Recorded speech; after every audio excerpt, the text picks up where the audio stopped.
ma tahan sulle rääkida oma sellest viimasest Tallinnas käigust. Ja sa ju tead väga hästi, et ega ma selliseid jutte kõigile ei räägi. No ikka ainult valitud sõbrannadele. Ja ennem sind ma olen rääkinud ainult Annele, Mainule, Saimale, Kaidile, Kaksile. No mitte, et ma nendest nüüd nii väga hooliksin, aga las nad kuulevad ja tunnevad kadedust. No on mul ju õigus. No nii, ma ju teadsin, et sina valite mind mõistad. Aga hea küll nüüd, ma algan algusest peale. Niisiis see minu Tallinna reis, jah? No sa ei kujuta isegi ette. No tead, see oli kohe nagu mingisugune kinofilm. Aga no kuule, mis ma räägin? See ju nii oli. Täpselt just nii see oli. Ja kui nad kaadrid välja ei lõika, siis ma olengi telekas. Jaa! Mina! Olen kinostaar! Sa kujutad ette, kuidas Saima läheb näost roheliseks ja Kaisa nägu meni pikaks nagu hapukurk. Kuule, mis sa arvad, kuule äkki kutsuks nad kohe esilinastusele ka vä? Siis kohe pakuks veinikest ja vaataks, kuidas nad siis näost läheksid. Ma ei tea siit, mis värvi. Ai, mis siis juhtus vä? Kuule, kas ma ei rääkinudki siis sulle veel vä? No kuule, aga kuule tähelepanu. Kuule, kas sa ikka toolile istud vä? No kuule, istu korralikult, kuule. Muidu kui kuulete, et sa võib veel maha ka kukkuda nii. Ühesõnaga, ma siis käisin seal Tallinnas. No, tead, niisama neid asju ajamas ja mõtlesin, et see ikka uut on ja äkki saab midagi saada. Ja tead mida, seda enam, et meie Kusti sai ju mingi honorari oma kütselduse eest. Kuule, tead, kui päris ausalt olla siis. No ega mina tema neid lugusid küll eriti ei loe. Kõik on mingid sellised väga sellised ühesugused kripkad, ainult mingid laibad. Ja no muidugi, mõnesed, mis seal kirjutaks midagi armastusest või sügavusest.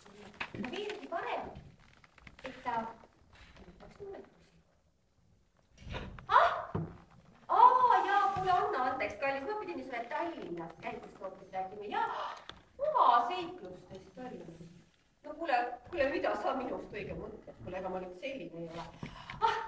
See Tallinna käik ja see kinolugu. Jaa. Kuule, sorry, kuule, kurutasingi juba ära.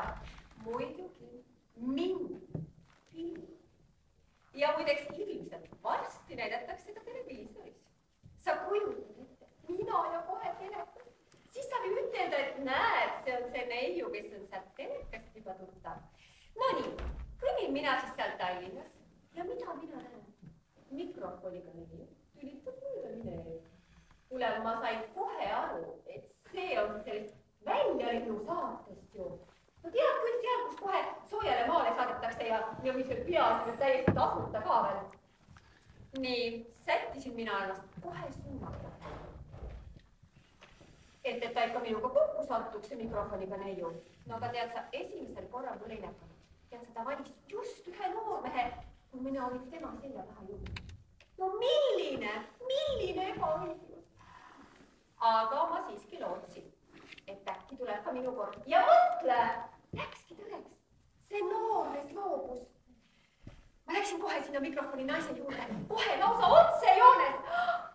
Aga tema sai teada, mismoodi ta minuga käitus. Ta keeras mulle selja ja keeras teisele poole. Aga sa ju tead, et kui mina juba midagi ette võtta, ega siis ma nii kiirelt ikka alla ka ei anna. Nojah, aga see näitsik valis välja ühe krõpa just siis. Ma olin tema seljaga. No ma tegin siis muidugi ringi, aga võib-olla kui 2 ümber kaamera. Ja ma vaatasin otsejoone kaamerasse ja lehvitasin ka. Tead, see kaamera meil ka lehvitab üle. Aga ta eriti niimoodi hästi mulle just ei lehvitanud, pigem vist ajas minema. Nojah, no nii ma siis sellest reisust ilma jälgin. Aga tead, teleka